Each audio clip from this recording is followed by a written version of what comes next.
परिचय। पिताजी, एलपीजी का पूरा नाम क्या होता है? यह द्रवीकृत पेट्रोलियम गैस होती है। तुम क्या कर रही हो? मैं हाइड्रोकार्बनों के बारे में पढ़ रही हूँ। हमारी टीचर ने हमसे हाइड्रोकार्बनों के बारे में पढ़ने के लिए कहा है। ओह, ये तो अच्छी बात है। क्या तुम्हें कोई मदद चाहिए? हाँ, मैं पढ़ रही हूँ, लेकिन इसे समझ नहीं पा रही। हम घरेलू उपयोग के लिए केरोसिन तेल का उपयोग करते हैं। पेट्रोल, डीजल और सीएनजी का उपयोग वाहनों में किया जाता है। इन सभी ईंधनों में हाइड्रोकार्बन होते हैं। यह रोचक है ना? बहुत ही रोचक है। कृपया मुझे हाइड्रोकार्बनों के बारे में और बताएं। तो ठीक है, आओ शुरू करें। उद्देश्य। इस पाठ के अंत में आप निम्न करने में सक्षम हो जाएंगे। हाइड्रोकार्बनों को परिभाषित करना, हाइड्रोकार्बनों का वर्गीकरण समझना, एल्केनों की व्याख्या करना, नामकरण की IUPAC पद्धति के अनुसार एल्केनों का नामकरण करना, एल्केनों के समावयवों की पहचान करना तथा उनकी संरचनाएं लिखना, एल्केनों की विरचन की विधियां सीखना, एल्केनों के भौतिक व रासायनिक गुणधर्म लिखना और एथेन के संरूपणों का वर्णन करना।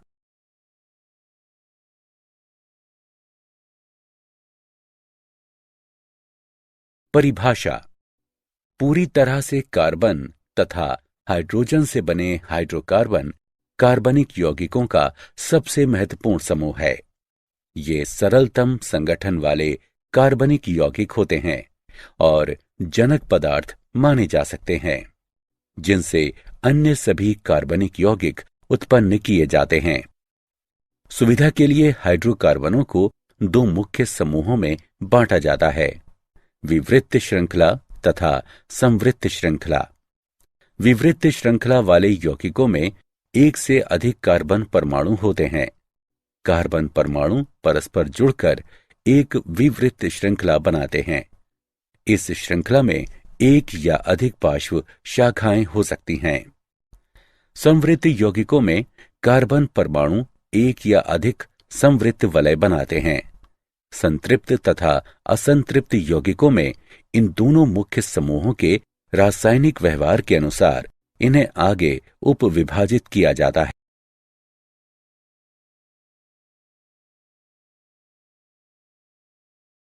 वर्गीकरण।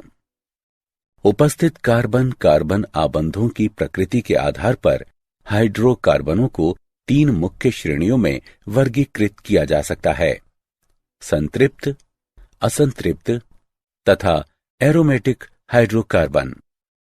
संतृप्त का अर्थ है कि प्रत्येक कार्बन एकल सहसंयोजी आबंधों द्वारा चार अन्य परमाणुओं से बंधा होता है।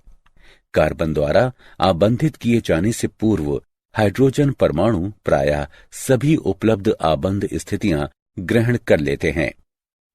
असंतृप्त हाइड्रोकार्बनों में द्विआबंध या त्रिआबंध होते हैं। चूंकि हाइड्रोजन परमाणुओं के संदर्भ में यौगिक असंतृप्त होता है, इसलिए अतिरिक्त इलेक्ट्रॉन दो कार्बन परमाणुओं के बीच बंटकर दोहरे या तीहरे आबंध बनाते हैं। एरोमेटिक हाइड्रोकार्बन एक विशेष प्रकार के संवृत्त यौगिक होते हैं।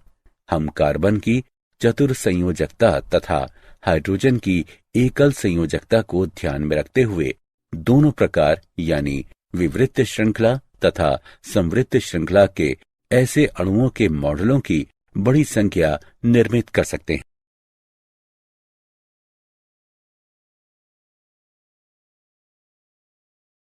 एल्केन ऐसे हाइड्रोकार्बन जिनमें केवल एकल आबंध होते हैं एल्केन कहलाते हैं।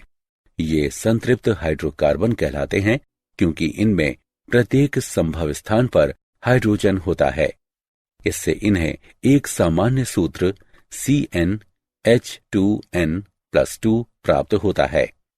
प्रथम चार एल्केन मीथेन, एथेन, प्रोपेन और ब्यूटेन हैं, जो लेविस प्रतीकों के साथ दिखाए गए हैं। एल्किक समूह। एल्किक मूलतः एक एल्केन होता है जिससे इसके हाइड्रोजन परमाणुओं में से एक नहीं होता। उदाहरण के लिए, यदि मीथेन से एक हाइड्रोजन परमाणु हटा दिया जाए तो हमें मेथिल प्राप्त होता है।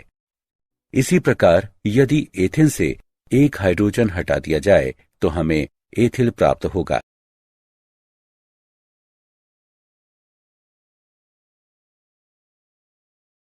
एल्केनों के नामकरण की IUPAC पद्धति।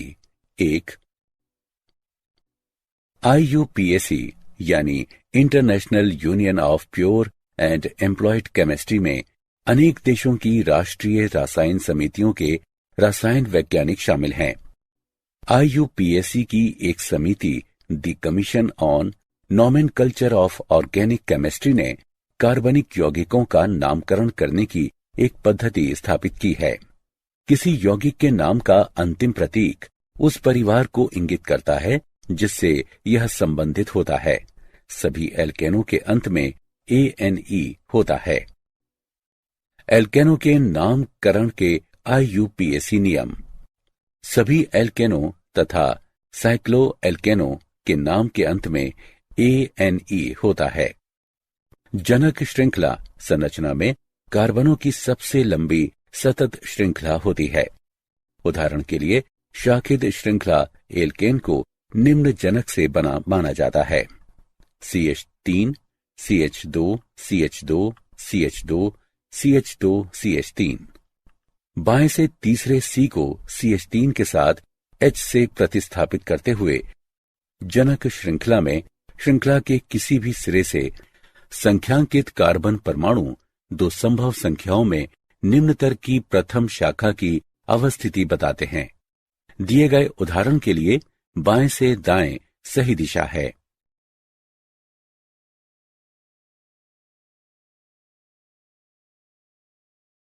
एल्केनों के नामकरण की IUPAC पद्धति। 2. जनक श्रृंखला से जुड़ी प्रत्येक शाखा का नामकरण एल्किल समूहों के अनुसार करें। इस उदाहरण में यह शाखा मेथिल होगी। एल्किल समूह के नाम को जनक के नाम में उपसर्ग की तरह जोड़ें। परिणामी नाम के आगे एल्किल समूह की अवस्थिति संख्या लिखें। इस उदाहरण में ये 3 मेथिल हेक्सेन होगा। जब जनक से 2 या अधिक समूह जुड़े हों तो प्रत्येक का नामकरण करें और प्रत्येक को एक संख्या से निर्धारित करें। एल्किल प्रतिस्थापियों के नाम वर्णमाला क्रम में व्यवस्थित होते हैं।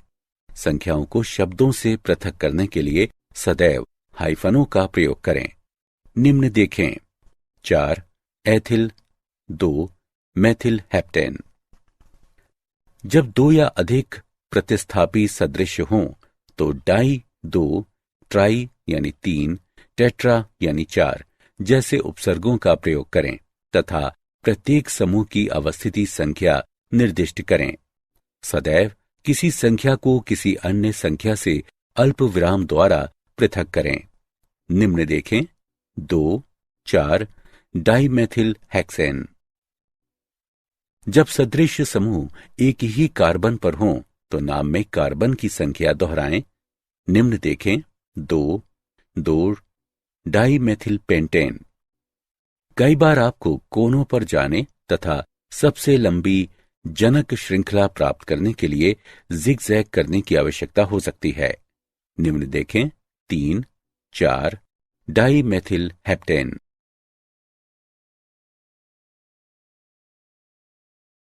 एल्केनों का विरचन। 1. विकारबॉक्सिलीकरण। विकारबॉक्सिलीकरण में COOH GP वाले अणुओं से CO2 को हटाया जाता है। सोडियम पोटेशियम के संतृप्त मोनोकार्बोक्सिलिक एसिड लवण को सोडा लाइम के साथ शुष्क आसवन करने पर एल्केन प्राप्त होता है। वुर्श अभिक्रिया। ईथर में एल्किल हैलाइड का विलयन सोडियम के साथ गर्म करने पर एल्केन देता है। एल्किल हैलाइडों के अपचयन द्वारा। एल्किल हैलाइडों को जिंक तथा तनु हाइड्रोक्लोरिक अम्ल द्वारा अपचयन करने पर एल्केन प्राप्त होते हैं।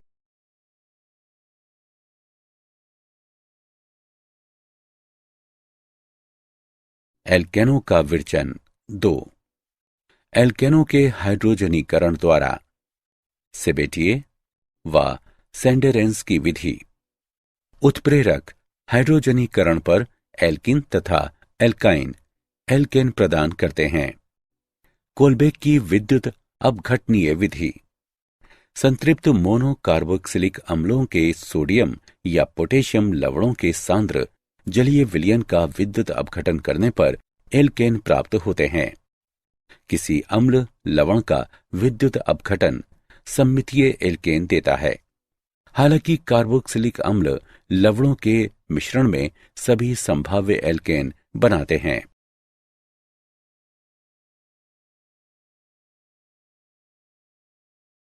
एल्केन के भौतिक गुणधर्म। स्थिति। सभी रंगहीन होते हैं तथा कोई विशेष गंध नहीं होती। निम्नतर एल्केन C1 से C4 गैसें हैं। मध्यवर्ती C3 से C17 द्रव है तथा इनसे उच्चतर ठोस होते हैं।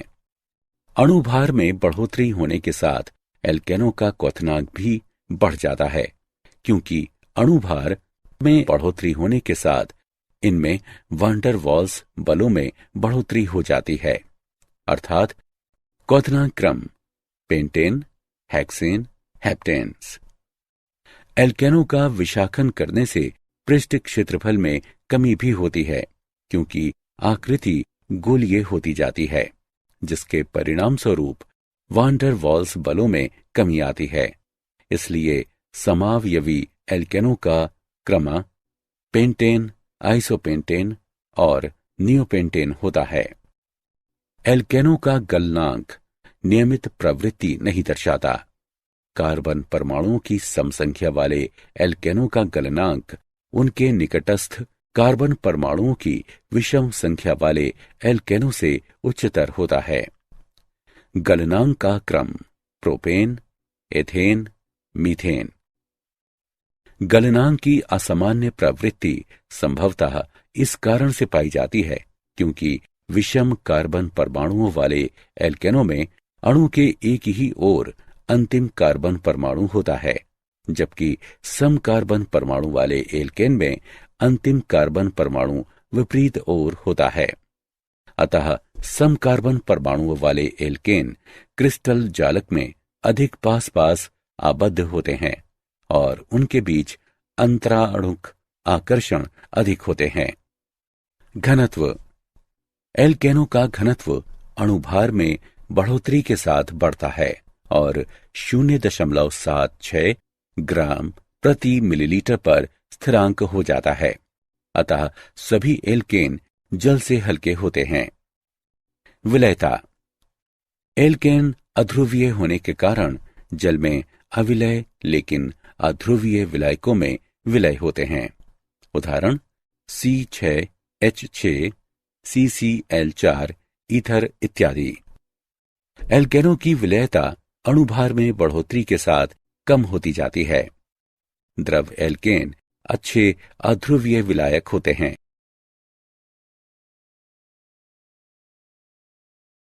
एल्केनों के रासायनिक गुणधर्म। 1. एल्केन उच्च स्थायी प्रकृति के साथ सामान्यतः निष्क्रिय पदार्थ होते हैं। इनकी निष्क्रियता को निम्नानुसार वर्णित किया जा सकता है। एल्केनों में सभी CC व CH आबंध मजबूत सिग्मा आबंध होते हैं और ये सामान्य दशाओं में अम्लों, क्षारकों, ऑक्सीकारकों से प्रभावित नहीं होते हैं। एल्केनों में CC पूर्णतः अध्रुवीय व CH दुर्बल ध्रुवीय आबंध C 2.6 व H 2.1 में अल्प वैद्युत ऋणात्मकता अंतर होने के कारण व्यवहारिक रूप से अध्रुवीय होते हैं। अतः ध्रुवीय प्रजातियां जैसे कि इलेक्ट्रोफाइल्स या न्यूक्लियोफाइल्स सामान्य दशाओं में इन आबंधों पर आक्रमण करने में अक्षम रहती हैं। कम अभिक्रियाशील प्रकृति के बावजूद एल्केनों में कुछ विशिष्ट अभिक्रियाएं परिलक्षित होती हैं। ऑक्सीकरण। एल्केनों का ऑक्सीकरण विभिन्न दशाओं में विभिन्न उत्पाद प्रदान करता है। वायु या डाइऑक्सीजन की उपस्थिति में गर्म किए जाने पर एल्केन पूर्णतः ऑक्सीकृत होकर कार्बन डाइऑक्साइड तथा जल प्रदान करता है और बड़ी मात्रा में ऊष्मा निकलती है। मैग्नीज एसीटेट की उपस्थिति में उच्चतर एल्केनों का ऑक्सीकरण करने पर फैटी एसिड मिलते हैं। सीमित वायु आपूर्ति के साथ एल्केनों का अपूर्ण ऑक्सीकरण कार्बन का जल यानी ब्लैक तथा कार्बन मोनोऑक्साइड प्रदान करता है।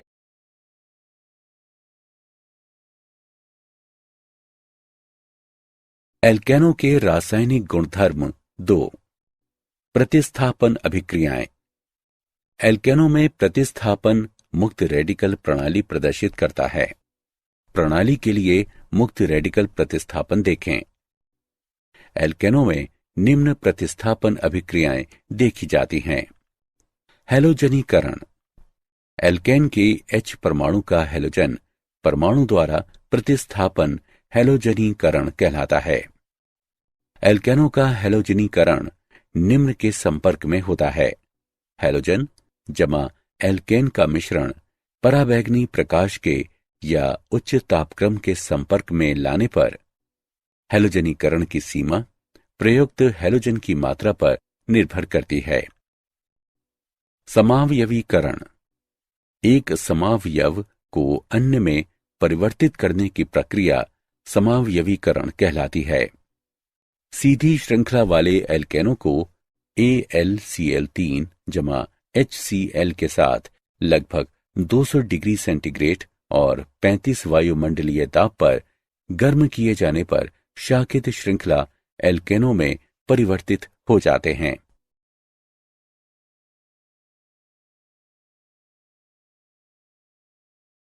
एल्केनों के रासायनिक गुणधर्म 3। एरोमेटिकरण। एलिफेटिक यौगिकों के एरोमेटिक यौगिकों में परिवर्तन की प्रक्रिया एरोमेटिकरण कहलाती है। 6 से 10 कार्बन परमाणु वाले एल्केन उत्प्रेरक की उपस्थिति में उच्च दाब एवं तापक्रम पर बेंजीन या उसके सजातीय व्युत्पन्न में बदल जाते हैं। विहाइड्रोजनीकरण। उत्प्रेरक की उपस्थिति में गर्म किए जाने पर एल्केन विहाइड्रोजनीकृत होकर संगत एल्केन उत्पन्न करते हैं। ताप अपघटन। वायु की अनुपस्थिति में गर्म किए जाने पर किसी यौगिक का विघटन ताप अपघटन कहलाता है। ताप अपघटन की परिघटना भंजन भी कहलाती है। वायु की अनुपस्थिति में लाल तप्त धातु की नली से एल्केन वाष्प को गुजारने पर यह सरल हाइड्रोकार्बनों में विघटित हो जाती है।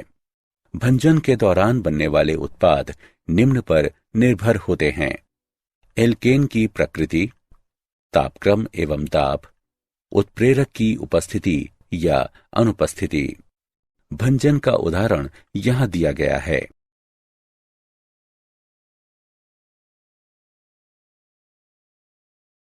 संरूपण। सिग्मा आबंधों के घूर्णन के कारण कोई अणु विभिन्न स्थानिक व्यवस्थाएं प्राप्त कर सकता है, वह संरूपण कहलाता है और इसलिए संरूपणीय समावयवी या संरूपक कहलाते हैं। इसलिए संरूपणीय समावयवी या संरूपक कहलाते हैं। इन घूर्णनों के दौरान परिवर्तित होने वाली ऊर्जा का अध्ययन संरूपणीय विश्लेषण कहलाता है। यह काफी महत्वपूर्ण है क्योंकि अणु की संरचना का आणविक गुणधर्मों पर विशेष प्रभाव पड़ता है, जिसमें किसी अभिक्रिया के परिणामों को प्रभावित करना भी शामिल है। यद्यपि ये विचार सरलतम प्रकार्यात्मक समूहों एल्केनों के लिए विकसित किए गए, लेकिन यही सिद्धांत विस्तृत करके अन्य प्रकार्यात्मक समूहों पर भी लागू किए जा सकते हैं। एल्केनों के लिए विभिन्न संरूपणों को डैश वेज नोटेशन द्वारा संरचनात्मक पर्सपेक्टिव चित्र में प्रदर्शित किया जा सकता है। न्यूमैन प्रक्षेप एक वैकल्पिक चित्रण है जिसमें 2 कार्बन परमाणुओं के समूहों की सापेक्षिक अभिमुखता दर्शाते हुए कार्बन कार्बन आबंध अक्ष देखते हुए अणु को सामने से देखा जाता है।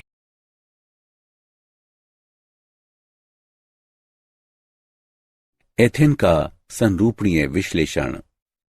संरूपणीय विश्लेषण को कंकालीय संरचनाओं से पृथक तरीके से अणुओं के निरूपण द्वारा विशेष सहायता प्रदान की जाती है। अणु का इस प्रकार चित्रण, जिसमें परमाणुओं और आबंधों को उनके घूर्णन वाले अक्ष पर देखा जाता है, न्यूमैन प्रक्षेप कहलाता है।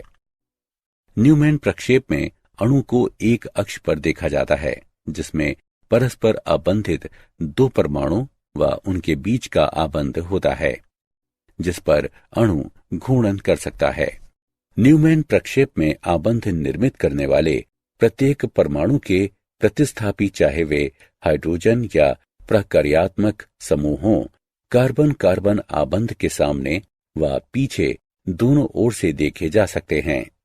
विशेष रूप से न्यूमैन प्रक्षेप में सामने के परमाणु पर प्रतिस्थापी तथा पीछे के परमाणु पर प्रतिस्थापी के बीच का कोण देखा जा सकता है, जो द्वितल कोण या मरोड़ी कोण कहलाता है।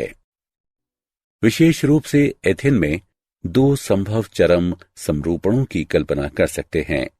एक उदाहरण में द्वितल कोण 0 डिग्री है और प्रथम कार्बन पर हाइड्रोजन द्वितीय कार्बन पर हाइड्रोजन से संरेखित या ग्रस्त है। जब द्वितल कोण 0 डिग्री होता है और हाइड्रोजन आदर्श रूप में संरेखित होता है, तो एथेन का ग्रस्त संरूपण होता है। दूसरी चरम स्थिति तब होती है जब प्रथम कार्बन पर हाइड्रोजन द्वितीय कार्बन के हाइड्रोजन से अधिकतम संभव दूरी पर होता है।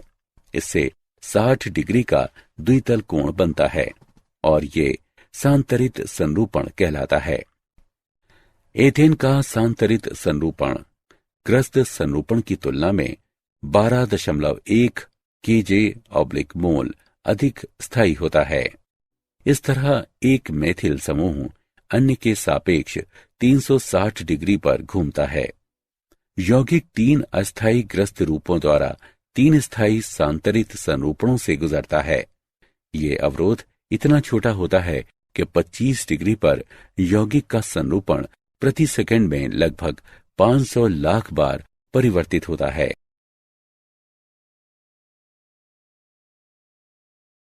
सॉहॉर्स प्रक्षेप। सॉहॉर्स प्रक्षेप न्यूमैन प्रक्षेपों के लगभग समान होते हैं, लेकिन इनका उपयोग इसलिए अधिक किया जाता है क्योंकि कार्बन कार्बन आबंध जहां न्यूमैन प्रक्षेप में संकुचित होता है, वहीं सॉहॉर्स प्रक्षेप में ये पूरे विस्तार में दर्शाया जाता है। समुचित निर्मित किए जाने पर सॉहॉर्स प्रक्षेप दो अणुओं के बीच प्रतिबिंबीय या द्वित्रिविम यानी डायस्टीरियोमेरिक संबंध निर्धारित करने में अधिक उपयोगी हैं, क्योंकि दर्पण प्रतिबिंबीय या अतिव्यापी संबंध अधिक स्पष्ट होते हैं। न्यूमैन प्रक्षेपों की तरह सॉहॉर्स प्रक्षेप में अणु का दृश्य एक विशेष कार्बन कार्बन आबंध से देखा जाता है और आगे एवं पीछे के कार्बनों को जोड़ने वाले समूह 120 डिग्री कोणों पर तीलियों का उपयोग करके चित्रित किए जाते हैं। सॉहॉर्स प्रक्षेप इस प्रकार भी बनाए जा सकते हैं कि अग्र कार्बन पर समूह पश्च कार्बन पर समूहों के साथ सांतरित 60 डिग्री दूर या ग्रस्त सीधे अतिव्याप्त हों। एथेन के 2 सॉहॉर्स प्रक्षेप नीचे दिए गए हैं। बाईं ओर की संरचना सांतरित, जबकि दाईं ओर की संरचना को ग्रस्त दिखाया गया है। ये सरलतम सॉहॉर्स प्रक्षेप है क्योंकि इनमें केवल 2 कार्बन हैं और सामने व पीछे के सभी कार्बन समूह समधर्मी हैं।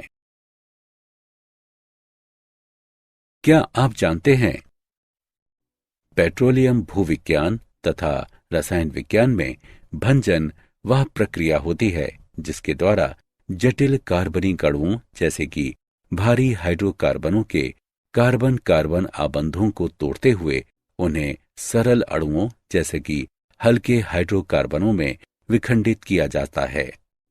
भंजन की दर तथा प्राप्त होने वाले अंतिम उत्पाद तापक्रम तथा उत्प्रेरकों की उपस्थिति द्वारा काफी प्रभावित होते हैं।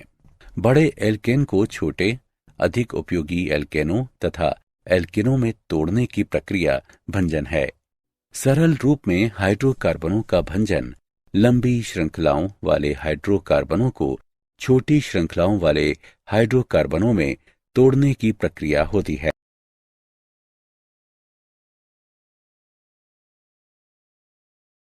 सारांश। आइए हमने जो कुछ सीखा है उसे संक्षेप में दोहराएं। हाइड्रोकार्बन ऐसे यौगिक हैं जिनमें केवल कार्बन और हाइड्रोजन होते हैं। हाइड्रोकार्बनों को मुख्यतः कोयले एवं पेट्रोलियम से प्राप्त किया जाता है, जो ऊर्जा के मुख्य स्रोत हैं। हाइड्रोकार्बनों को उनकी संरचना के अनुसार विवृत श्रृंखला वाले संतृप्त तथा असंतृप्त, संवृत्त और एरोमेटिक के रूप में वर्गीकृत किया जाता है। मुक्त रेडिकल प्रतिस्थापन, दहन, ऑक्सीकरण तथा एरोमेटीकरण एल्केनों की महत्वपूर्ण अभिक्रियाएं हैं। सीसी सिग्मा आबंधों पर मुक्त घूर्णन के कारण एल्केन संरूपणीय समावयवता प्रदर्शित करते हैं। एथेन के सांतरित तथा ग्रस्त संरूपणों में से संतरित संरूपण अधिक स्थायी होते हैं, क्योंकि उनमें हाइड्रोजन के परमाणु अधिकतम संभव दूरियों पर रहते हैं। परिचय। अंकुश, मुझे परेशान मत करो, मुझे पढ़ने दो। तुम क्या पढ़ रही हो? मैं रसायन विज्ञान का अपना गृह कार्य कर रही हूँ। अरे, तुम गलत कर रही हो। तुम क्या कर रहे हो? अब ये सही है। नहीं, यह दोहरा आबंध है और यह एक एल्कीन है। शिक्षक ने हमें एकल आबंध और एल्केनों के बारे में बताया, लेकिन उन्होंने एल्कीन के बारे में नहीं बताया। वो क्या हैं? एल्कीन असंतृप्त हाइड्रोकार्बन होते हैं और ऐसे ही एल्काइन भी होते हैं। आओ, मैं तुम्हें एल्कीनों और एल्काइनों के बारे में विस्तार से बताऊंगी।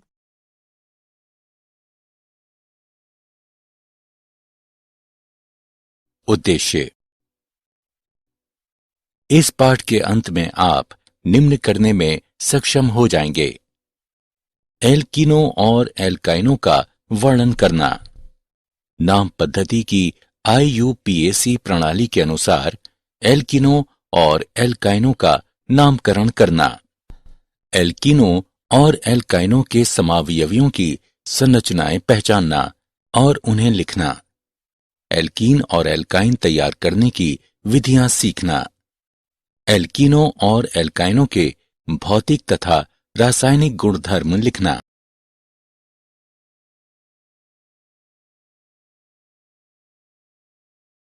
एल्कीन। एल्कीन हाइड्रोकार्बनों का वो वर्ग है जिसमें केवल कार्बन और हाइड्रोजन होते हैं। एल्कीनों की दो अन्य विशेषताएं ये होती हैं कि वे असंतृप्त तथा ओलेफिन होते हैं। असंतृप्त हाइड्रोकार्बनों में दोहरे या तीहरे आबंध होते हैं। चूंकि यौगिक हाइड्रोजन परमाणुओं के संदर्भ में असंतृप्त होता है, इसलिए एल्कीनों में दो कार्बन परमाणुओं के बीच साझा अतिरिक्त इलेक्ट्रॉन दोहरे आबंध बनाते हैं। एल्कीन ओलेफिन भी होते हैं, क्योंकि ये क्लोरीन गैस से अभिक्रिया करने पर तैलीय द्रव बनाते हैं। ये एथाइन या एथाइलिन और पेंटीन के यौगिक होते हैं।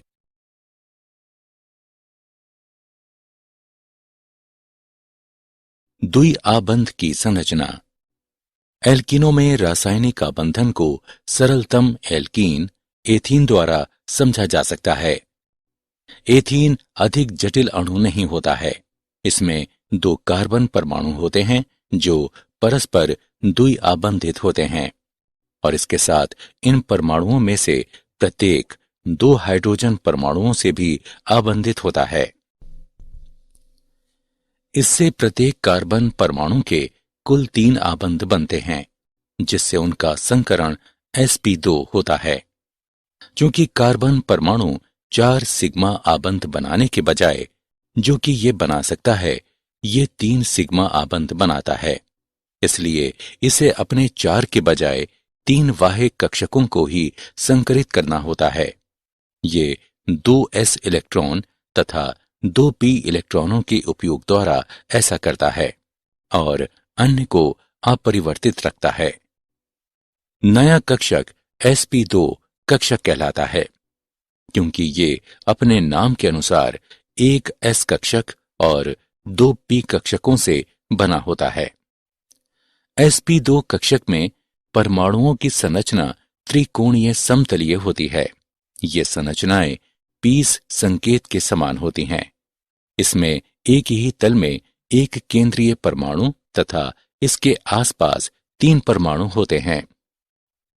त्रिकोणीय समतलीय अणुओं का प्रत्येक पार्श्व पर एक आदर्श आबंध कोण 120 डिग्री का होता है। HCH आबंध कोण 117 डिग्री का होता है, जो sp वर्ग संकरण वाले कार्बन के आदर्श 120 डिग्री के कोण के बहुत निकट होता है। अन्य 2 कोण यानी HCC के मध्य दोनों 121.5 डिग्री के होते हैं। एल्कीनों की नाम पद्धति। सबसे लंबी सतत श्रृंखला ज्ञात करें जिसमें द्विआबंध होते हैं। कार्बन की उपस्थिति दर्शाने के लिए अंत में ईन का उपयोग करें। श्रृंखला को इस तरह संख्यांकित करें कि कार्बन का प्रथम कार्बन की सबसे न्यूनतम संभव संख्या हो। प्रतिस्थापियों को उसी प्रकार नाम एवं संख्याएं दें जैसा एल्केनों में किया जाता है। देखें 1 ब्यूटेन और इसे देखें 2 मीथिल, 2 ब्यूटेन तथा 3 मेथिल, 1 ब्यूटेन। एल्कीन प्राकार्यात्मक समूहों को एल्किल तथा हैलाइड प्राकार्यात्मक समूहों पर प्राथमिकता दी जाती है। एल्कोहल प्राकार्यात्मक समूह को एल्कीन प्राकार्यात्मक समूह पर प्राथमिकता दी जाती है। ये यौगिक 4 ब्रोमो, 3 मेथिल, 1 ब्यूटेन है।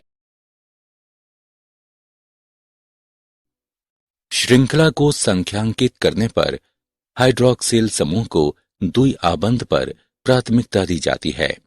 ये यौगिक है 2 मेथिल, 3 ब्यूटेन, 1 ऑल। यदि एक से अधिक द्विआबंध उपस्थित हों तो प्रत्येक द्विआबंध के प्रथम कार्बन की संख्या का उपयोग करते हुए तथा प्रत्यय डाइन यानी 2 द्विआबंधों के लिए, ट्राइन 3 द्विआबंधों के लिए और टेट्राइन 4 द्विआबंधों के लिए इत्यादि उपयोग करते हुए उनकी स्थिति का निर्धारण किया जाता है। उदाहरण के लिए 1,4 पेंटाडाइन। साइक्लोएल्कीनों का भी इसी प्रकार से नामकरण किया जाता है।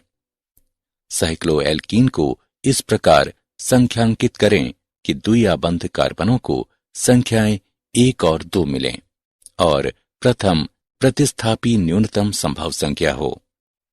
यदि कार्बन के द्विआबंधों में से एक पर प्रतिस्थापी है तो इसकी संख्या 1 हो जाएगी। 6 एथिल 1 मेथिल साइक्लोहेक्सेन। इस यौगिक को देखें। इसे 1,5 डाइमेथिल साइक्लोपेंटेन के रूप में नामित किया गया है, न कि 2,3 डाइमेथिल साइक्लोपेंटेन के रूप में।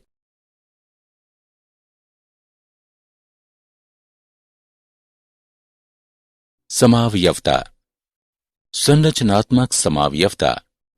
सभी ऐसे एल्कीन जिनमें 4 या अधिक कार्बन परमाणु होते हैं संरचनात्मक समावयवता प्रदर्शित करते हैं। इसका आशय है कि प्रत्येक आणविक सूत्र के लिए आप 2 या अधिक भिन्न संरचनात्मक सूत्र बना सकते हैं। उदाहरण के लिए C4H8 के साथ ये 3 संरचनात्मक समावयवी प्राप्त करना कठिन नहीं है। हालांकि अन्य समावयवी ब्यूट 2 इन ज्यामितीय समावयवता भी प्रदर्शित करता है। ज्यामितीय, समपक्ष, विपक्ष या सिस ट्रांस समावयवता। कार्बन कार्बन द्विआबंध में मुक्त घूर्णन नहीं होता। इसका अर्थ है कि अणु के किसी सिरे पर अणु के किसी एक ही ओर या एक दूसरे के विपरीत CH3 समूह प्रतिबंधित होते हैं। ये सिस ब्यूट 2 इन जहां समूह एक ही पार्श्व में होते हैं, या ट्रांस ब्यूट 2 इन जहां वे विपरीत पार्श्वों में होते हैं, कहलाते हैं। सिस ब्यूट 2 इन को Z ब्यूट 2 इन भी कहा जाता है। ट्रांस ब्यूट 2 इन को E ब्यूट 2 इन भी कहा जाता है।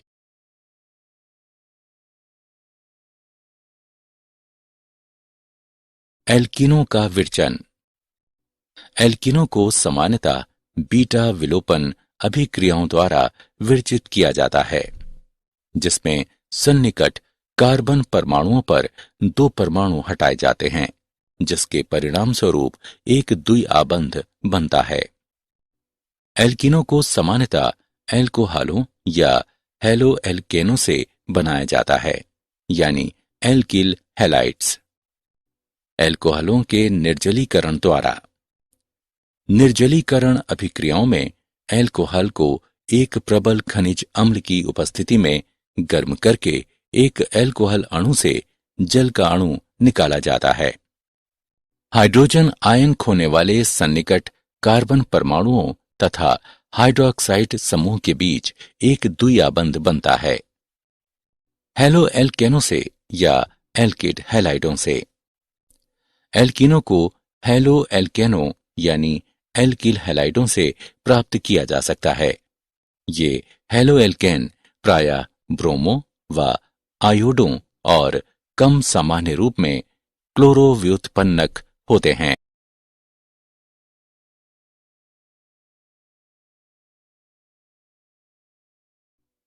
हेलो एल्केनों के विहाइड्रो हैलोजनीकरण द्वारा।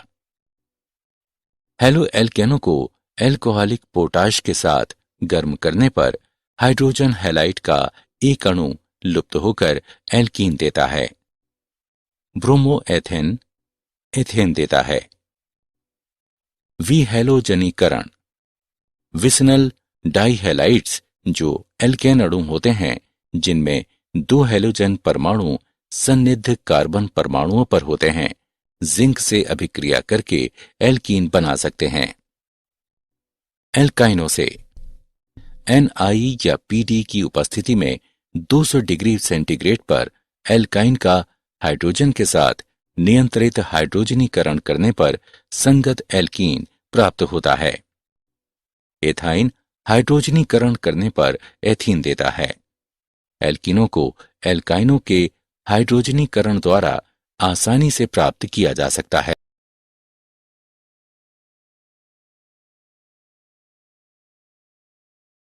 एल्कीनों के भौतिक गुणधर्म। भौतिक अवस्था। कमरे के तापमान पर एल्कीन सभी तीनों भौतिक अवस्थाओं गैस, द्रव तथा ठोस के रूप में रह सकते हैं। कमरे के तापमान पर निम्नतर एल्कीन, प्रथम 3 एल्कीन रंगहीन गैस होते हैं, जबकि अगले 14 सदस्य जो 5 से 15 कार्बन परमाणुओं से बने होते हैं, वे रंगहीन द्रव रहते हैं। उच्चतर एल्कीन रंगहीन ठोस होते हैं।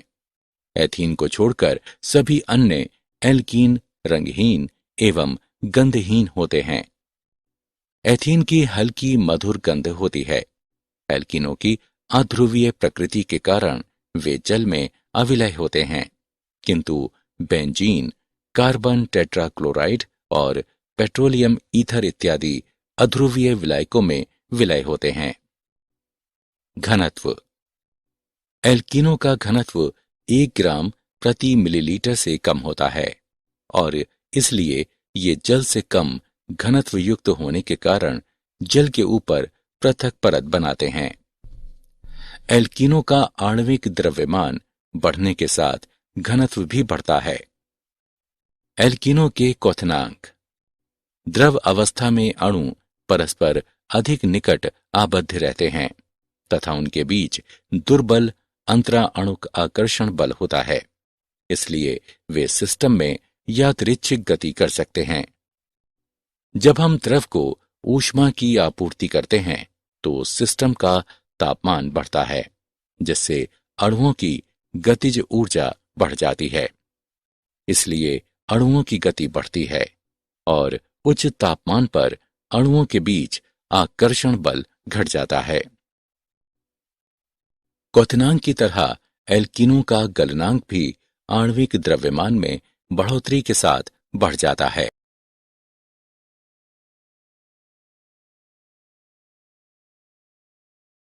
एल्कीनों के रासायनिक गुणधर्म। एल्कीन द्विआबंध की उपस्थिति के कारण एल्केनों की अपेक्षा अधिक अभिक्रियाशील होते हैं। कार्बन कार्बन द्विआबंध में एक प्रबल आबंध और एक दुर्बल पी आबंध होता है। संकलन अभिक्रियाएं। कार्बन कार्बन द्विआबंधों के पी इलेक्ट्रॉन एक इलेक्ट्रॉनोरागी यानी इलेक्ट्रॉन की खोज करने वाली कोई स्पीशीज के लिए उपलब्ध होते हैं। अतः एल्कीनों द्वारा प्रदर्शित संकलन अभिक्रियाएं वास्तव में इलेक्ट्रॉन अनुरागी संकलन अभिक्रियाएं होती हैं। हाइड्रोजन का संकलन। एल्कीन में प्लेटिनम या निकेल उत्प्रेरक की उपस्थिति में हाइड्रोजन योजित होने से एल्केन बनते हैं। ये अभिक्रिया हाइड्रोजनन कहलाती है, जो ऊष्माक्षेपी अभिक्रिया है। हैलोजनों का संकलन। एल्कीन हैलोजनों से अभिक्रिया करके डाई हैलो एल्केन बनाते हैं। अभिक्रिया के क्रम में क्लोरीन बड़ा ब्रोमीन बड़ा आयोडीन से होता है। दो अभिकर्मकों को किसी अक्रिय विलायक जैसे कि कार्बन टेट्राक्लोराइड में मिलाने से अभिक्रिया उत्तम ढंग से संपन्न होती है। हैलोजन अम्लों का संकलन। हैलोजन अम्लों के सांद्र जलीय विलयन के साथ एल्कीन हैलो एल्केन प्रदान करते हैं। निम्न अभिक्रिया का क्रम है।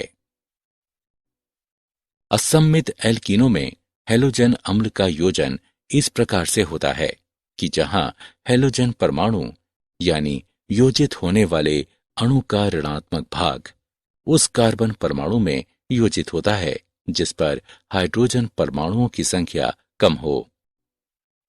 उदाहरण के लिए प्रोपेन के उदाहरण में एक आयोड्रोप्रोपेन के बजाय 2 आयोडोप्रोपेन उत्पाद प्राप्त होता है। किसी असम्मित एल्कीन में हैलोजन अम्लों के संकलन का ये नियम मार्कोनिकोव का नियम कहलाता है।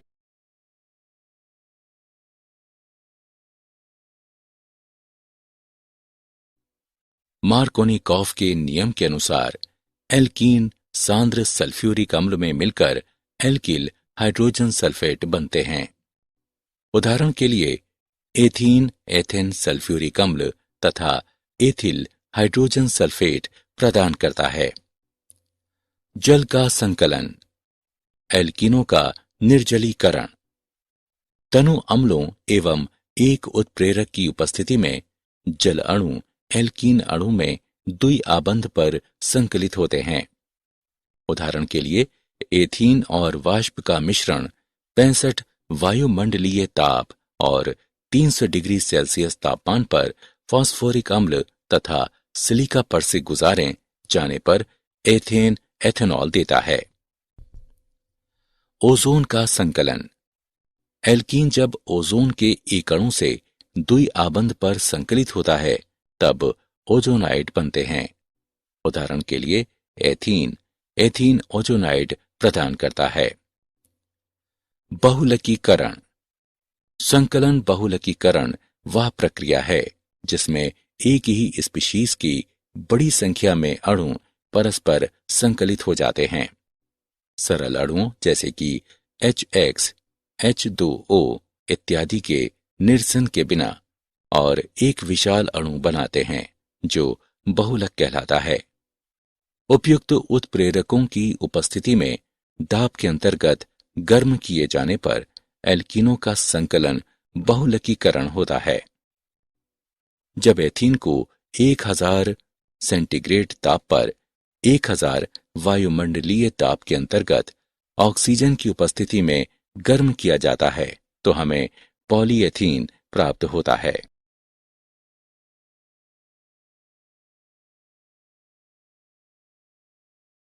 एल्काइन।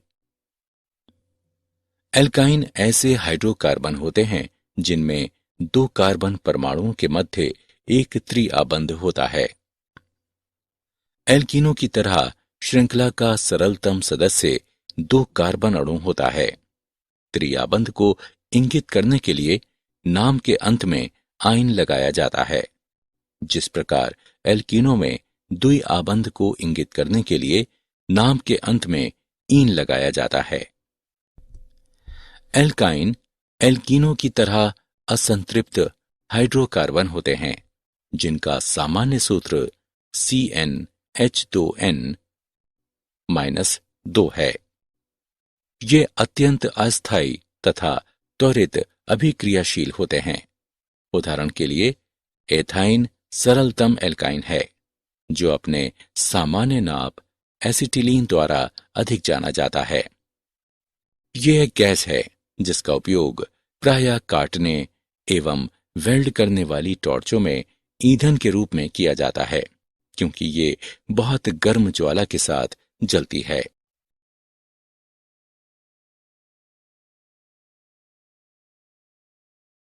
एल्काइनों का नामकरण। IUPAC पद्धति में एल्काइनों को एल्केनों के व्युत्पन्नकों के रूप में नामित किया जाता है। एल्केन के नाम में लगे N को बदलकर आइन कर दिया जाता है। उदाहरण के लिए दिए गए यौगिक में 3 कार्बन परमाणु हैं और इसलिए मूल नाम प्रोपेन है। यदि प्रत्यय N को आइन से प्रतिस्थापित कर दिया जाए तो हम यौगिक का IUPAC नाम प्रोपाइन के रूप में प्राप्त करते हैं। यदि श्रृंखला में कोई प्रतिस्थापी है तो दीर्घतम श्रृंखला को इस प्रकार चयनित किया जाता है कि श्रृंखला में त्रिआबंध हों। इसी प्रकार श्रृंखला का नामकरण इस प्रकार किया जाता है कि त्रिआबंध वाले कार्बन को न्यूनतम संख्या मिले। उदाहरण के लिए दिए गए यौगिक में दीर्घतम श्रृंखला में 5 कार्बन परमाणु हैं, अतः इसका नाम पेंटाइन होगा। इसे बाएं से दाएं नामित किया जाता है ताकि त्रिआबंध वाले कार्बन को संख्या 1 प्राप्त हो। तीसरे कार्बन परमाणु पर एक प्रतिस्थापी मैथिल समूह है, अतः यौगिक का नाम 3 मैथिल 1 पेंटाइन होगा।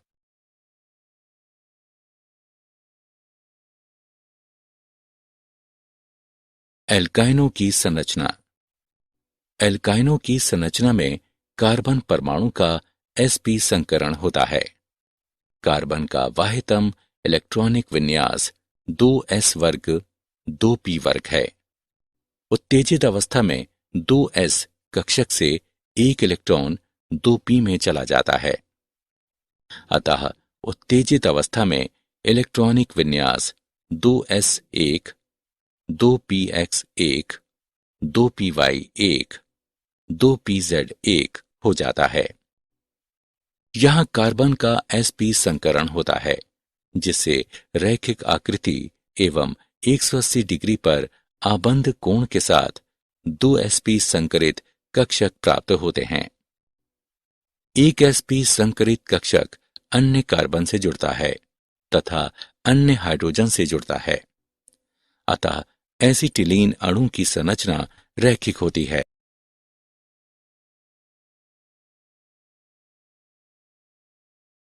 समावयवता।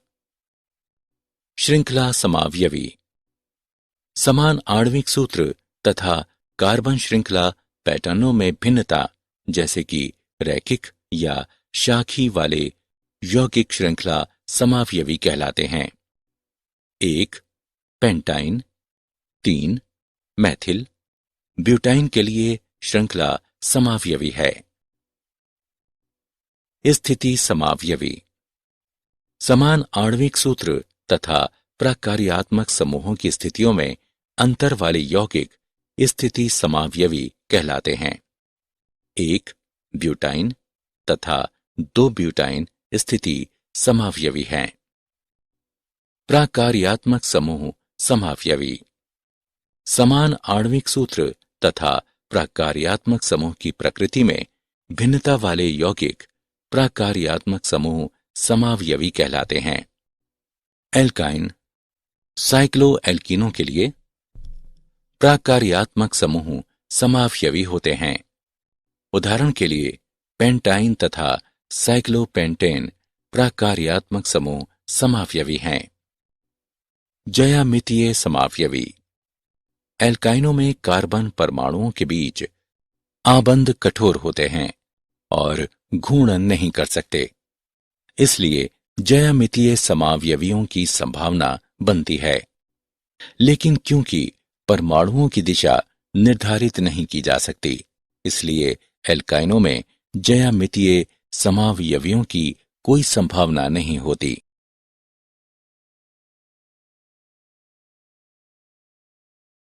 एल्काइनों का विरचन। एल्काइनों का विरचन एल्कीनों के समान किया जाता है। मुख्य निर्माणिक अभिक्रियाओं में अणुओं से समूहों या आयनों का निरसन किया जाता है, जिससे पाई आबंध बनते हैं। विहाइड्रोहैलोजनीकरण। सन्निध एल्केन कार्बन परमाणुओं से एक हाइड्रोजन परमाणु तथा एक हैलोजन परमाणु का विलोपन कराने पर एक एल्काइन बनता है। द्विआबंधित कार्बन परमाणुओं से अतिरिक्त हाइड्रोजन एवं हैलोजन परमाणुओं का विलोपन होने पर एल्काइन बनता है। हैलोजन परमाणु एक ही कार्बन जेमिनल डाइहैलाइड में या सन्निध कार्बनों यानी विसनल डाइहैलाइड पर स्थित हो सकते हैं। द्वितीय विहाइड्रोहैलोजनीकरण चरण के दौरान कुछ निश्चित दशाएं अनिवार्य होती हैं, जिनमें उच्च तापमान तथा अत्यधिक प्रबल क्षारकीय विलयन शामिल हैं। विहैलोजनीकरण। निकटस्थ टेट्राहेलोएल्केन्स का एक ऑर्गेनोमेटेलिक अभिक्रिया में जिंक धातु के साथ विहैलोजनीकरण होने पर एल्काइन बनता है। प्रतिस्थापन। अपेक्षाकृत बड़े एल्काइन एक एल्किल हैलाइड को एक एसिटिलाइड आयन से अभिक्रिया कराकर उत्पन्न किए जा सकते हैं, जो अपेक्षाकृत छोटे एल्काइन से उत्पन्न होते हैं। एथाइन यानी एसिटिलीन विरचन। एथाइन, जिसे एसिटिलीन के सामान्य नाम से जाना जाता है, एक सरलतम एल्काइन है। ऐतिहासिक रूप से इसे कैल्शियम कार्बाइड की जल से अभिक्रिया कराकर बनाया जाता था। वर्तमान में एथाइन को सामान्यतः मेथेन के ताप अपघटन से बनाया जाता है। इस अभिक्रिया में मेथेन गैस की एक धारा को एक निर्वातित कक्ष में 1500 डिग्री सेंटीग्रेड तापमान पर गर्म किया जाता है। अभिक्रिया से वायु को अवश्य निकाल दिया जाना चाहिए, अन्यथा ऑक्सीकरण हो जाता है। एल्काइनों के भौतिक गुणधर्म। एल्काइनों के भौतिक गुणधर्म एल्कीनों के समान होते हैं। एल्काइन सामान्यतः अध्रुवीय अणु होते हैं, जिनकी ध्रुवीय विलायकों जैसे कि जल आदि में विलयता कम होती है। ईथर तथा एसीटोन आदि अध्रुवीय विलायकों में इनकी विलयता अधिक होती है। एल्केनों तथा एल्कीनों की तरह 4 या कम कार्बन परमाणुओं वाले एल्काइन गैसीय प्रवृत्ति दर्शाते हैं। प्रतिस्थापित एल्काइनों में त्रिआबंधित कार्बन परमाणुओं के बीच वैद्युत ऋणात्मकता के बीच अंतरों के कारण छोटे द्विध्रुव आघूर्ण होते हैं, जो sp संकरित होते हैं, तथा एकल आबंधित कार्बन परमाणु होते हैं जो sp3 संकरित होते हैं। sp संकरित कार्बन परमाणु, जिसमें sp3 संकरित कार्बन परमाणु की तुलना में s लक्षण अधिक होता है। यह अपनी प्रकृति में अधिक वैद्युत ऋणात्मक होता है। ऐसे कार्बन परमाणुओं के बीच आबंध में परिणामी असममित इलेक्ट्रॉन वितरण एक द्विध्रुव आघूर्ण को जन्म देता है। एल्काइनों के रासायनिक गुणधर्म। दहन। एल्काइन वायु या ऑक्सीजन में धुआं युक्त ज्वाला के साथ जलते हैं। हाइड्रोजन का संकलन। एल्काइन उत्प्रेरक Pt या Ni की उपस्थिति में 250 डिग्री सेंटीग्रेड तापमान पर हाइड्रोजन के साथ अभिक्रिया करके पहले एल्कीन और अंत में एल्केन बनाता है। हैलोजन का संकलन। अंधेरे में एल्काइन हैलोजनों यानी Cl2 या Br2 से अभिक्रिया करके पहले डाई हेलोएल्कीन और अंत में टेट्रा हेलोएल्कीन बनाता है। यह अभिक्रिया प्रकाश या हैलोजन वाहकों की उपस्थिति में त्वरित होती है। जल का संकलन। सल्फ्यूरिक अम्ल 42% तथा 1% मर्क्यूरिक सल्फेट की उपस्थिति में 60 डिग्री सेंटीग्रेड पर एल्काइन का एक जल अणु में संकलित होकर एल्डिहाइड्स या कीटोन देते हैं। उदाहरण के लिए एथाइन एथेनॉल तथा प्रोपाइन एसीटोन देता है। बहुलकीकरण। एल्काइनों को गर्म करने पर उत्प्रेरक की उपस्थिति में इनका बहुलकीकरण होता है। उत्पाद की प्रकृति दशाओं पर निर्भर होती है।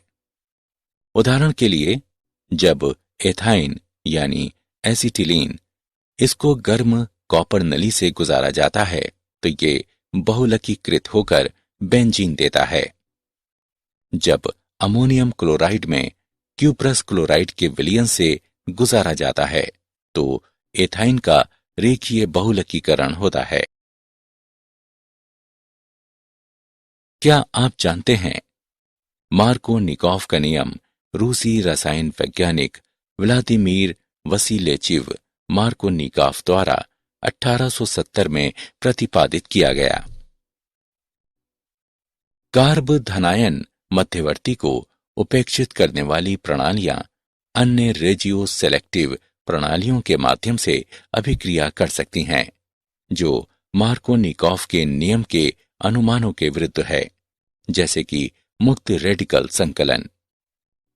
इस प्रकार की अभिक्रियाएं प्रति मार्कोनिकॉफ कहलाती हैं, क्योंकि मार्कोनिकॉफ अभिक्रिया के ठीक विपरीत हैलोजन कम प्रतिस्थापित कार्बन से जुड़ता है।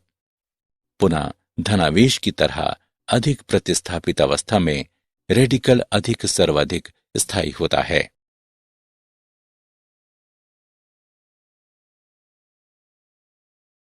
सारांश।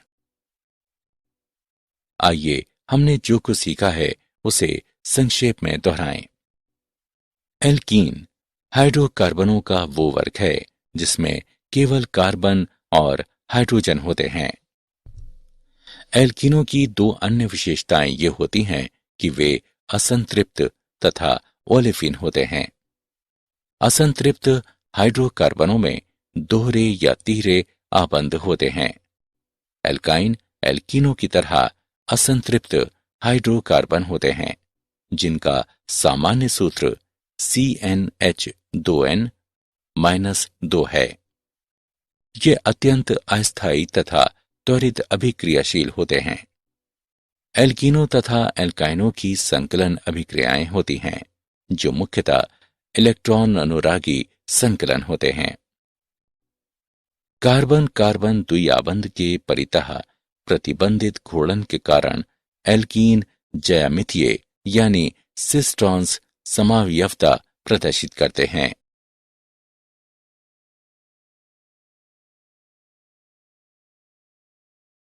परिचय। इस संरचना को देखिए। क्या कोई जानता है कि ये क्या है? सर, ये बेंजीन वलय है। बिल्कुल सही, बेंजीन वलय। और अब एरोमेटिक हाइड्रोकार्बन को कौन परिभाषित करेगा? एरोमेटिक हाइड्रोकार्बन वे होते हैं जिनमें एक या अधिक बेंजीन वलय होते हैं। आज हम एरोमेटिक हाइड्रोकार्बन के विषय में पढ़ेंगे। आइए शुरू करते हैं।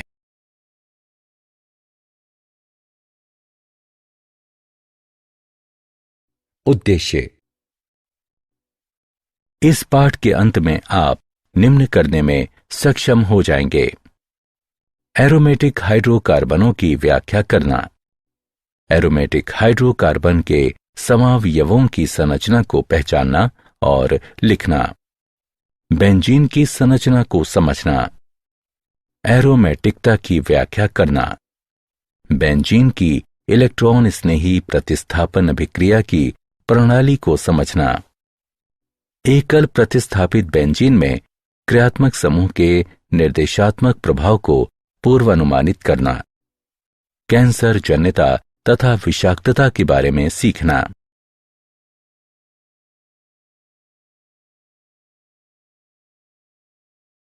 Aromatic hydrocarbon. एरोमेटिक यौगिक हाइड्रोकार्बनों की वह श्रेणी होती है जिसमें उनके संयुग्मी असंतृप्त प्रणालियों की तुलना में स्थायित्व काफी अधिक होता है।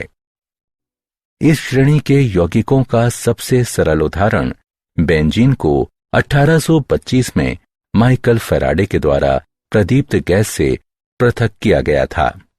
बाद के वर्षों में इस यौगिक व इसके समरूपों को गुल मेहंदी वृक्षों से प्राप्त रेजिन गोंद के आसवन द्वारा पृथक किया गया। क्योंकि अनेक रेजिन गोंदों में सुगंध होती है, इसलिए इन यौगिकों को प्रायः सुगंध यानी एरोमेटिक यौगिक या एरोमेटिक हाइड्रोकार्बन कहा गया और इन्हें एरीन भी कहा जाता है। 1845 में ऑगस्ट वॉन हाफमैन ने बेंजीन को कोलतार से पृथक किया। ये पृथक्कन विधि सन 1950 के दशक तक बेंजीन का मुख्य स्रोत बनी रही। आज अधिकांश बेंजीन का उत्पादन पेट्रोलियम से किया जाता है। सरल एरोमेटिक हाइड्रोकार्बनों को दो स्रोतों से प्राप्त किया जाता है, कोयला तथा पेट्रोलियम। कोयला बड़ी संख्या में यौगिकों का जटिल मिश्रण होता है, जिनमें से अधिकांश दीर्घ श्रृंखलाओं वाले यौगिक होते हैं। यदि कोयले को वायु यानी ऑक्सीजन की अनुपस्थिति में लगभग 1000 डिग्री तक गर्म किया जाए तो अस्थिर घटक तथा कथित टार ऑयल बाहर हो जाते हैं। आंशिक आसवन द्वारा बेंजीन, टालुइन, जाइलीन और नेप्थलीन तथा अन्य अनेक एरोमेटिक यौगिक प्राप्त किए जाते हैं। समावयवता। बेंजीन में सभी 6 हाइड्रोजन परमाणु एक समान होते हैं, इसलिए ये केवल एक ही प्रकार का एकल प्रतिस्थापी उत्पाद बनाता है। जब बेंजीन में 2 हाइड्रोजन परमाणुओं को 2 समान अथवा भिन्न एक संयोजी परमाणुओं अथवा समूहों द्वारा बदल दिया जाता है, तब 3 भिन्न स्थिति समावयवी संभव होते हैं। इसमें प्रथम 1, 2 या 1,6 होता है, जो ऑर्थो यानी ओ के रूप में जाना जाता है। द्वितीय 1, 3 या 1, 5 मेटा यानी एम के रूप में जाना जाता है तथा तीसरा 1, 4 पैरा यानी पी द्विप्रतिस्थापित यौगिक होता है।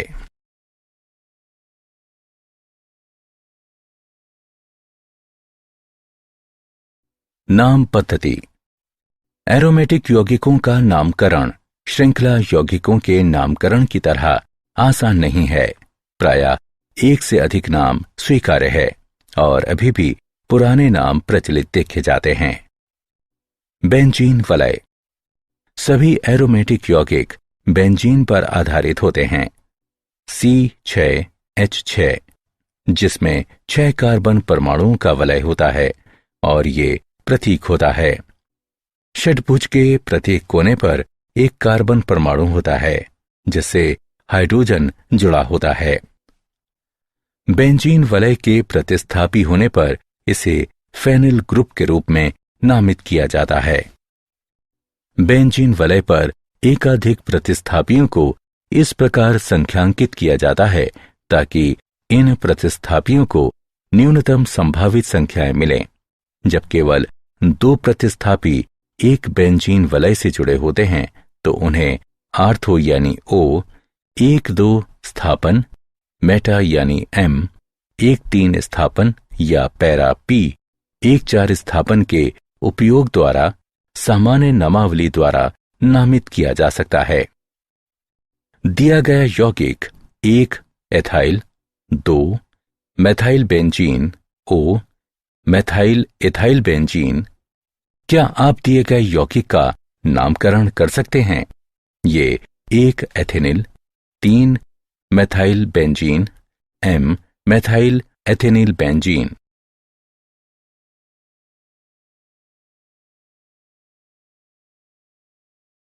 एल्कीनों की नाम पद्धति 2। बेंजीन वलय वाले कुछ सामान्य नाम जो आपको जानने चाहिए वे हैं टॉलुइन और ऑर्थोजाइलिन। बाइफेनिल। इस यौगिक के लिए संख्यांकन परिपाटी पर ध्यान दें। बहुचक्रीय एरोमेटिक हाइड्रोकार्बन जो आपको जानना चाहिए वो है नेप्थलीन। नेप्थलीन वलय प्रणाली पर केवल एक प्रतिस्थापी होने पर सामान्य नाम पद्धति में अल्फा और बीटा का उपयोग सम्मिलित है। एनोलिन्स बड़े एरोमेटिक वलय होते हैं जिनमें 4n+2p इलेक्ट्रॉन एक चक्रीय संयुग्मी प्रणाली में n बराबर 0 सहित कोई पूर्ण संख्या होते हैं। यौगिक 1,3,5,7 साइक्लो ऑक्टेट्राइटिन एक एनोलिन नहीं है। यौगिक 1,3,5,7 साइक्लो ऑक्टाटेट्राइन एक एनोलिन नहीं है। इसमें 8p इलेक्ट्रॉन होते हैं जो n के लिए 1.5 उत्पन्न करते हैं। 10 एनोलिन के लिए संरचना।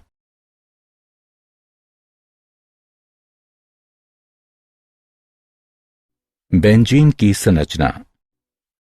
एक रसायन वैज्ञानिक केकुले ने 1865 में बेंजीन की निम्न संरचना प्रस्तावित की। केकुले के अनुसार बेंजीन में 6 कार्बन परमाणु एक नियमित षटभुज के 6 कोनों पर होते हैं। प्रत्येक कार्बन परमाणु एक हाइड्रोजन परमाणु से जुड़ा होता है। कार्बन की चतुर्थ रिक्ति पूरी करने के लिए 2 कार्बन परमाणुओं के बीच 3 एकांतरित द्विआबंध होते हैं। बेंजीन की उपरोक्त संरचना को लेकर एक आपत्ति थी कि इसे 2 ऑर्थो समावयवी यानी द्विप्रस्थापित देना चाहिए, लेकिन वास्तव में केवल एक ही ऑर्थो समावयवी प्राप्त किया जाता है। इस प्रश्न का उत्तर देने के लिए केकुले ने अपने सिद्धांत का विस्तार किया और तर्क दिया कि बेंजीन में द्विआबंध की स्थिति नियत नहीं रहती, बल्कि द्विआबंध प्रणाली षटभुजीय वलय के परितः घूमती है। उन्होंने दी गई संरचनाएं प्रस्तावित की और कहा कि सभी कार्बन कार्बन स्थितियों की आंशिक द्विआबंध प्रकृति होती है। अपने सिद्धांत के इस विस्तार में केकुले ने स्पष्ट किया कि बेंजीन में कार्बन परमाणु दोलन की अवस्था में रहते हैं और इस दोलन के कारण कार्बन परमाणुओं के प्रत्येक युग्म का आधे समय एकलाबंध और शेष आधे समय द्विआबंध होता है। केकुले की संरचना ये स्पष्ट करने में विफल रही कि 3 द्विआबंधों के साथ बेंजीन की संकलन यानी योगात्मक अभिक्रियाएं क्यों नहीं होती, जैसे कि एल्कीनो या एल्काइनो से।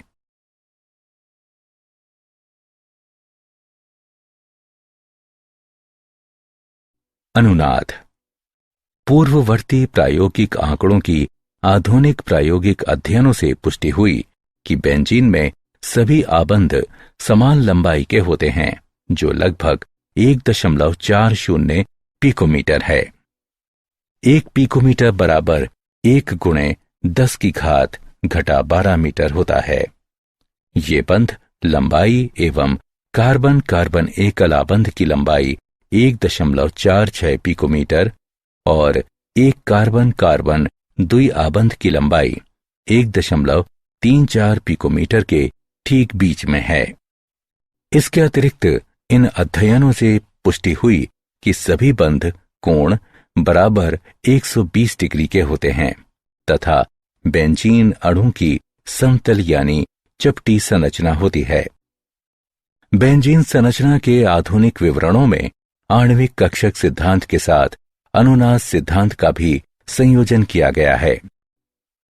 अनुनाद सिद्धांत के अनुसार जब एक ही अणु के लिए एक से अधिक संरचनाएं बनाई जा सकती हैं, तो बनाई गई संरचनाओं में से कोई भी सही संरचना नहीं होती।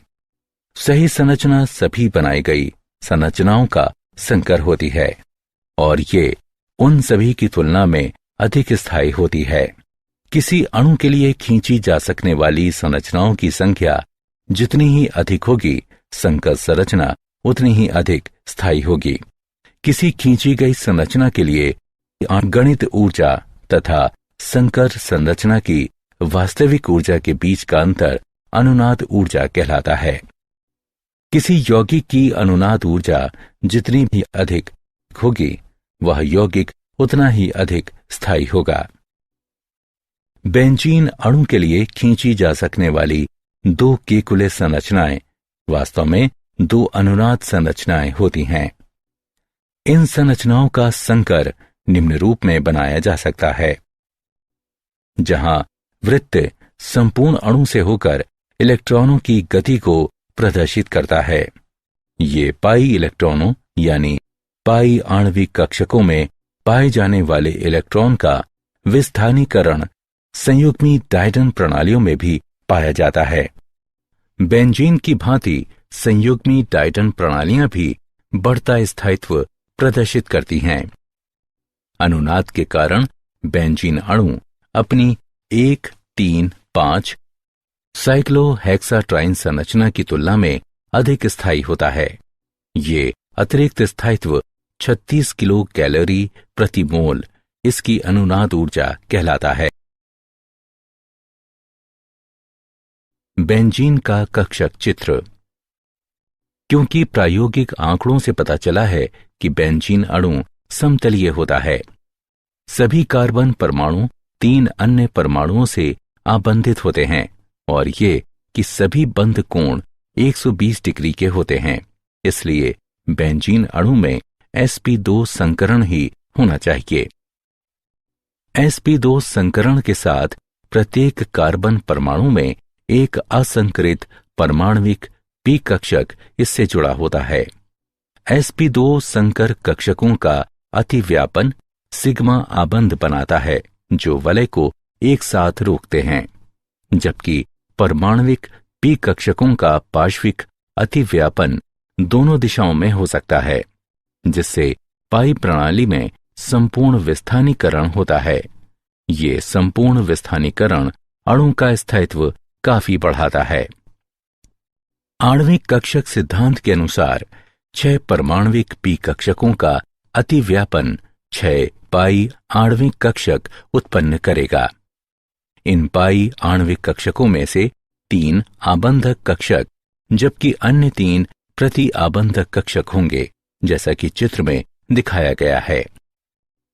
पाई 1, पाई 2 तथा पाई 3 से निर्दिष्ट 3 निम्न ऊर्जा कक्षक आबंधन संयोजन और पाई 4 तारांकन, पाई 5 तारांकन तथा पाई 6 तारांकन से निर्दिष्ट 3 उच्च ऊर्जा कक्षक प्रति आबंधन कक्षक होते हैं। प्रति आबंधन कक्षकों पाई 4 और पाई 5 की तरह आबंधन कक्षकों में से 2 पाई 2 तथा पाई 3 की ऊर्जा समान होती है। ऐसे कक्षक अपहिरासित माने जाते हैं। क्योंकि सभी इलेक्ट्रॉन आबंधन कक्षकों में स्थित होते हैं, इसलिए अणु बहुत स्थायी होता है। अतिरिक्त स्थायित्व इसलिए होता है क्योंकि सभी आबंधन कक्षक भरे होते हैं और सभी पाई इलेक्ट्रॉनों में युग्मित पृथक्करण होते हैं।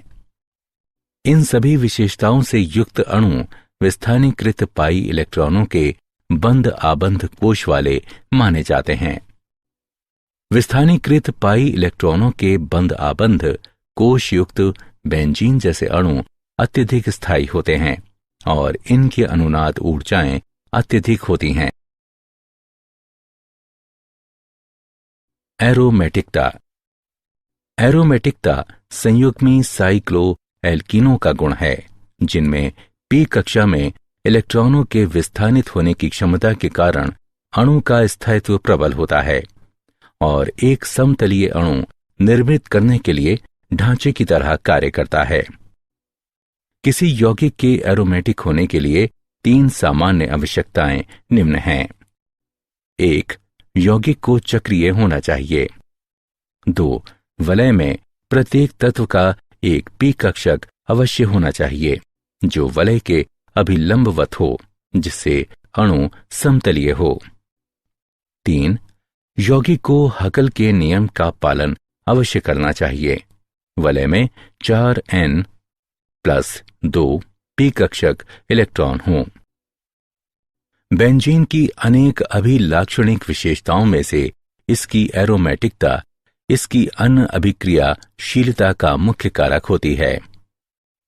sp2 संकरित कार्बनों पर पी कक्षक कार्बनों का विस्थानीकरण बेंजीन को एरोमेटिक गुण प्रदान करता है।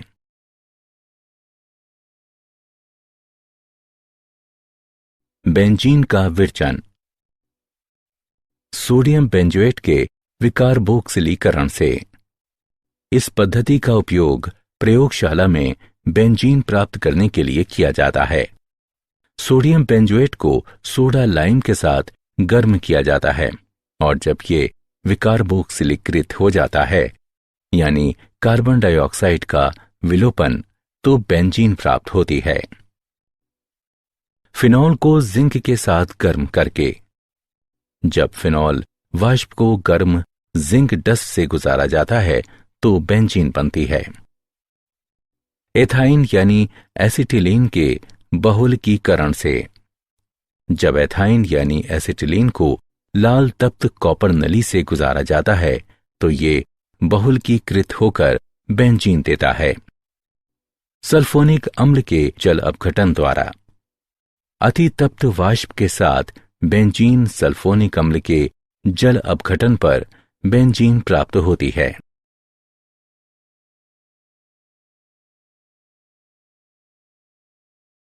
भौतिक गुणधर्म। एरोमेटिक हाइड्रोकार्बन अध्रुवीय अणु होते हैं। ये प्रायः रंगहीन, द्रव या ठोस होते हैं। नेप्थलीन की गोलियों में विशेष गंध तथा शलभ प्रतिकर्षी गुण होने के कारण इनका उपयोग प्रसाधन सुविधाओं में तथा कपड़ों के परिरक्षण में किया जाता है। एरोमेटिक हाइड्रोकार्बन कज्जली लौ के साथ जलते हैं। ये जल में अमिश्रणीय तथा कार्बनिक विलायकों में विलय होते हैं।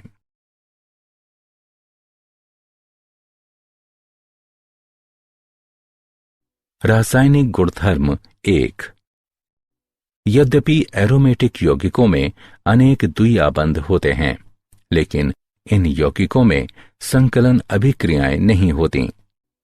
संकलन अभिक्रियाओं के प्रति इनमें अभिक्रियाशीलता का अभाव वलय तंत्रों के अधिक स्थायित्व के कारण होता है, जो संपूर्ण पाई इलेक्ट्रॉन विस्थानीकरण यानी अनुनाद के कारण होता है। एरोमेटिक यौगिक इलेक्ट्रॉन स्नेही एरोमेटिक प्रतिस्थापन अभिक्रियाओं द्वारा अभिक्रिया करते हैं, जिनमें वलय तंत्र की एरोमेटिकता परिरक्षित रहती है। उदाहरण के लिए बेंजीन ब्रोमीन से अभिक्रिया करके ब्रोमोबेंजीन बनाता है। बेंजीन का ब्रोमीनीकरण। सभी इलेक्ट्रॉन स्नेही एरोमेटिक प्रतिस्थापन अभिक्रियाओं की यांत्रिकी समान होती है। इस यांत्रिकी के कई चरण हैं। 1. इलेक्ट्रॉन स्नेही। एक इलेक्ट्रॉन खोजी अभिकर्मक बनता है। बेंजीन का ब्रोमीनीकरण अभिक्रिया के लिए Br+ इलेक्ट्रॉन स्नेही आयन ब्रोमीन अणु की फेरिक ब्रोमाइड एक लेविस अम्ल से अभिक्रिया द्वारा उत्पन्न होता है। इलेक्ट्रॉन स्नेही बेंजीन वलय के पाई इलेक्ट्रॉन तंत्र पर आक्रमण करके एक नॉन एरोमेटिक कार्बधनायन बनाता है। कार्बधनायन पर धनावेश होता है जो अणु पर विस्थानित होता है। उस परमाणु से एक प्रोटॉन के विलोपन द्वारा एरोमेटिकता पुनः प्राप्त की जाती है, जिससे ब्रोमीन अणु इलेक्ट्रॉन स्नेही आबंधित होता है। अंत में प्रोटॉन Fe-Br4- से अभिक्रिया करके Fe-Br3 उत्प्रेरक को पुनरुत्पादित करता है और उत्पाद HBr बनाता है। आप इस विशेष इलेक्ट्रॉन स्नेही एरोमेटिक प्रतिस्थापन यांत्रिकी को इस प्रकार संक्षेपित कर सकते हैं। रासायनिक गुणधर्म 2। इलेक्ट्रॉन स्नेही एरोमेटिक प्रतिस्थापन अभिक्रिया के अन्य उदाहरण में बेंजीन सांद्र नाइट्रिक व सल्फ्यूरिक अम्लों के मिश्रण से अभिक्रिया करके नाइट्रोबेंजीन बनाती है। कमरे के तापमान पर बेंजीन की सांद्र सल्फ्यूरिक अम्ल से अभिक्रिया बेंजीन सल्फोनिक अम्ल बनाती है। बेंजीन को निर्जल एल्यूमिनियम क्लोराइड की उपस्थिति में एल्किल हैलाइड से अभिक्रिया कराने पर एल्किल बेंजीन प्राप्त होती है। यह अभिक्रिया फ्रीडेल क्राफ्ट एल्किलीकरण अभिक्रिया कहलाती है।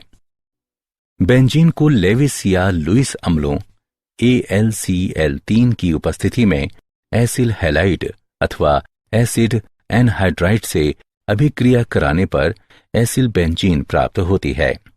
यह अभिक्रिया फ्रीडेल क्राफ्ट एसिलीकरण अभिक्रिया कहलाती है।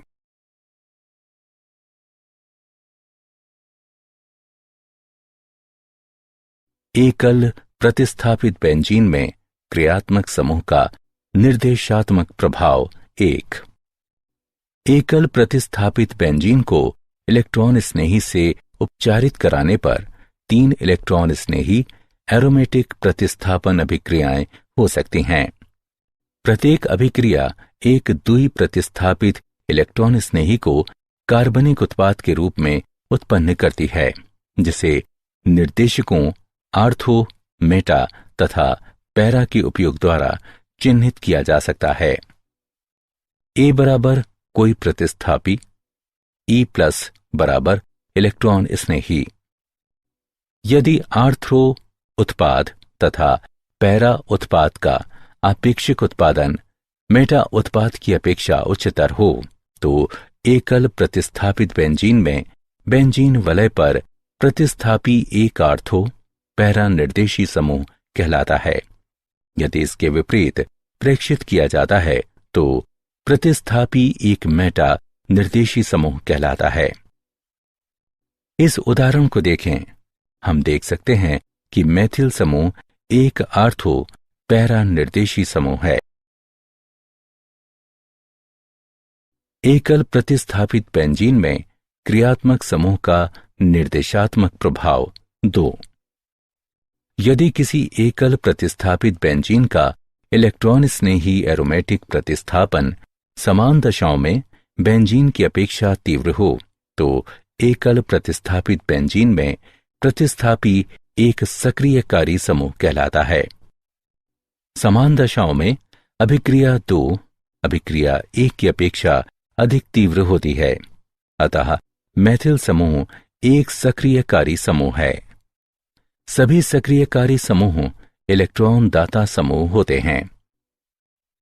सामान्य सक्रियकारी समूह निम्न हैं। यदि किसी एकल प्रतिस्थापित बेंजीन का इलेक्ट्रॉन स्नेही एरोमेटिक प्रतिस्थापन समान दशाओं में बेंजीन की अपेक्षा मंद हो तो एकल प्रतिस्थापित बेंजीन में प्रतिस्थापित एक अक्रियकारी समूह कहलाता है। समान दशाओं में अभिक्रिया 2 अभिक्रिया 1 की अपेक्षा अधिक मंद होती है, अतः नाइट्रो समूह एक अक्रियकारी समूह है। सभी अक्रियकारी समूह इलेक्ट्रॉन ग्राही समूह होते हैं। सामान्य अक्रियकारी समूह निम्न हैं।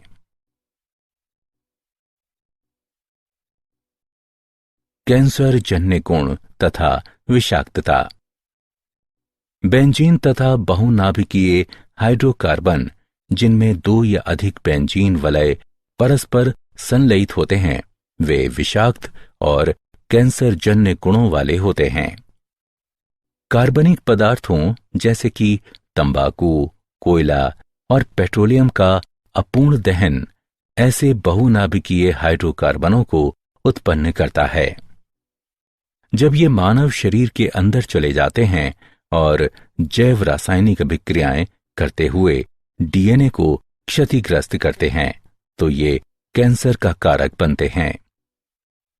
कुछ कैंसर जन्य हाइड्रोकार्बन निम्न हैं: 1,2 बेंचपायरीन, 1,2,5,6 डाइबेंजेन थ्रासेन, 3 मेथिल कोलेंथ्रेन।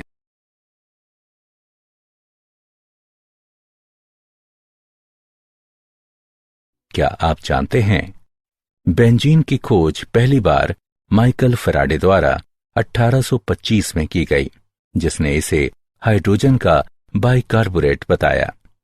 सन 1833 में इसे पुनः इलहार्ड मिश्चेरलिच ने खोजा, जिसने इसे गम बेंजोइन, जिसके आधार पर इसका नाम पड़ा, उससे आश्रित किया। चूंकि यह अनेक कार्बनिक व ग्रीसी पदार्थों में घुल जाती है, इसलिए धातु की सतहों से पेंट व कार्बनिक धब्बे हटाने के लिए इसका व्यापक उपयोग किया जाता है। 1849 में चार्ल्स मेंसफील्ड ने कोलतार से बेंजीन का औद्योगिक पैमाने पर उत्पादन करने की एक आदर्श विधि विकसित की।